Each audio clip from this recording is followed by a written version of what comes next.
Eggs curry తయారు చేయడానికి కావాల్సిన పదార్థాలు ఎగ్స్, ఇంకా ఆనియన్స్ క్లీన్ చేసి పెట్టుకున్నాను, గ్రీన్ చిల్లీ, ఇంకా టొమాటోస్,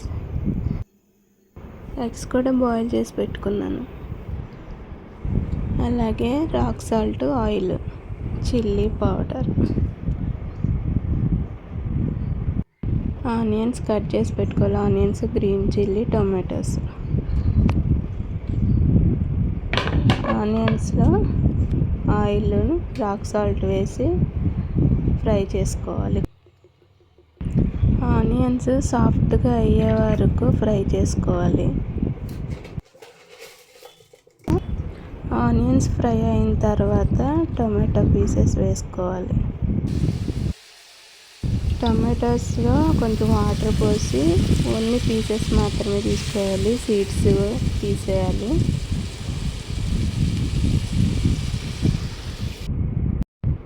ఆనియన్స్, టమాటోస్ అంతా బాగా ఫ్రై చేసుకోవాలి, బాగా దగ్గరికి వచ్చేలాగా.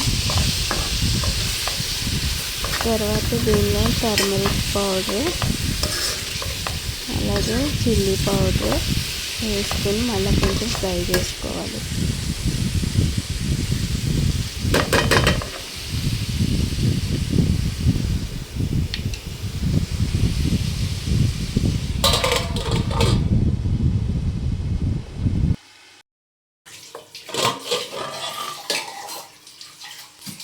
ఆనియన్స్, టమాటోస్ ఫ్రై అయిన తర్వాత టర్మరిక్ పౌడర్, చిల్లీ పౌడర్ వేసుకొని మిక్స్ చేసి ఇంకొంచెం ఫ్రై చేసుకోవాలి దగ్గర వచ్చే వరకు.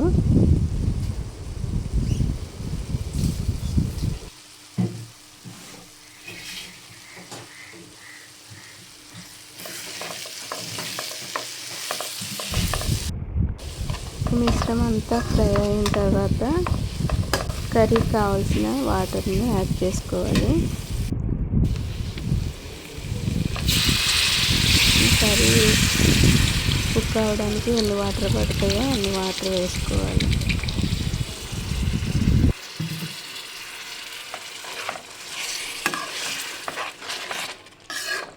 వాటర్ వేసి కలుపుకున్న తర్వాత కొంచెం దగ్గర పడే వరకు కూడా కుక్ చేసుకోవాలి, ఎగ్స్ అప్పుడే వేయకూడదు.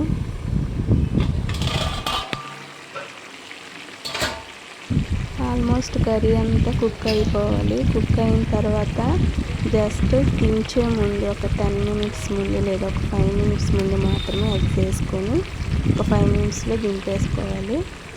ఎందుకంటే ఆ ఎగ్స్ ఆల్రెడీ బాయిల్ చేసాం కాబట్టి ఎక్కువ బాయిల్ అవ్వాల్సిన అవసరం లేదు.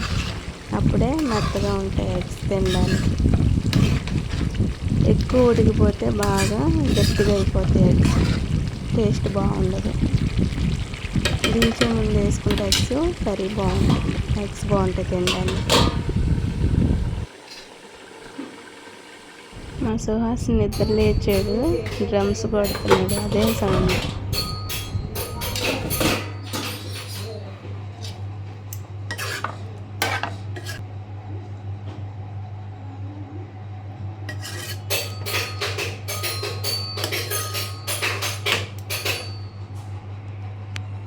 ఎగ్స్ కర్రీ అయితే రెడీ అయిపోయింది. సుహాస్కి ఇష్టమైన కర్రీ రెడీ.